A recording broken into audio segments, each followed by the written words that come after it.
Como você pode ver, quando o nitrogênio líquido é jogado na bexiga, ela murcha. E depois de um certo tempo, ela volta ao seu volume original. Por que será que isto acontece? Vamos dizer que o ar tem um comportamento próximo a um gás ideal e que este cilindro esteja representando a bexiga. Desta forma, nós podemos dizer que esta relação é verdadeira. A pressão vezes o volume dividido pela temperatura é uma constante. Como não há alteração da quantidade de ar e o ar está sendo tratado como um gás perfeito, nós podemos dizer que isso aqui é verdade.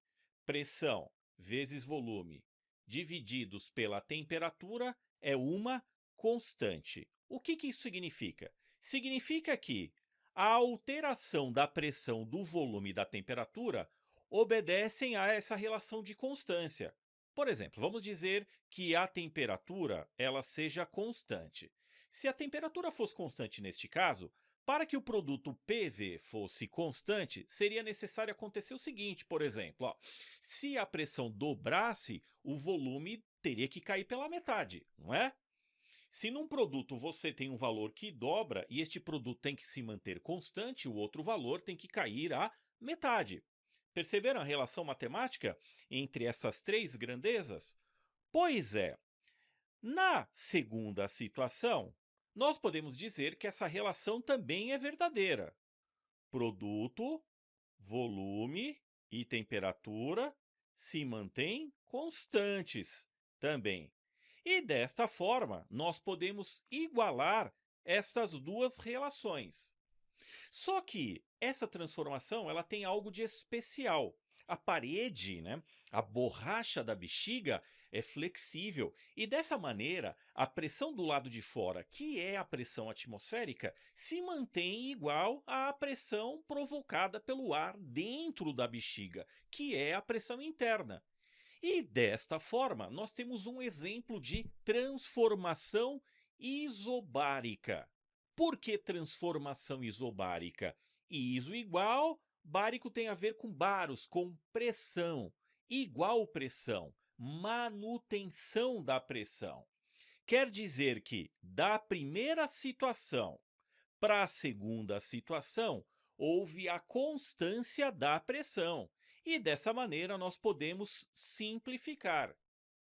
Assim, a gente pode dizer que o volume dividido pela temperatura, neste caso, é constante. Volume por temperatura na primeira situação, enquanto a bexiga está cheia, é igual ao volume pela temperatura na segunda situação, quando a bexiga está murcha. Há uma mudança relacionada entre o volume e a temperatura, uma brincadeira entre os dois.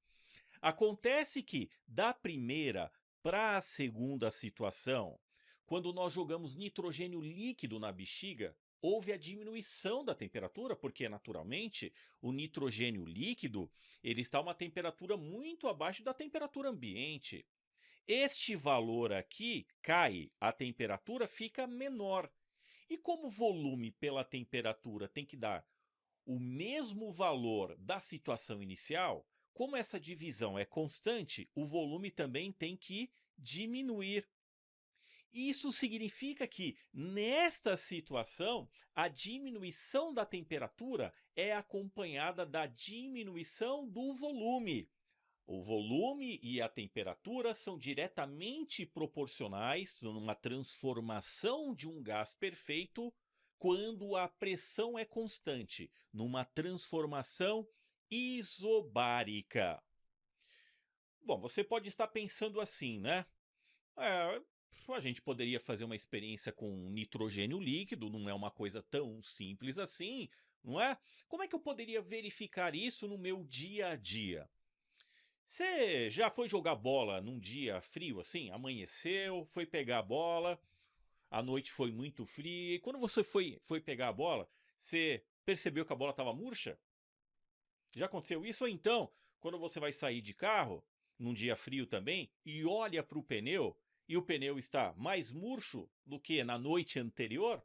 Pois é, isso tem a ver com a situação que eu acabei de apresentar para vocês. Uma bola, numa tarde mais quente, tem um volume. À noite vai esfriando, o ar dentro da bola também vai ficando mais frio e acontece esta situação. A pressão, com a permanência da pressão, ou mesmo que haja uma pequena alteração da pressão, nós podemos falar que a diminuição da temperatura é acompanhada da diminuição do volume. Uma última observação em relação a essa situação é que não há alteração na quantidade do ar dentro desses recipientes, seja a bexiga, seja esse modelozinho aqui, esse cilindro com um êmbolo móvel, sem atrito, seja um pneu, uma bola. Nessas situações não há alteração da quantidade de gás, que no caso é o ar. Eu espero que você tenha entendido. Um grande abraço e até o próximo vídeo. Valeu, tchau, tchau.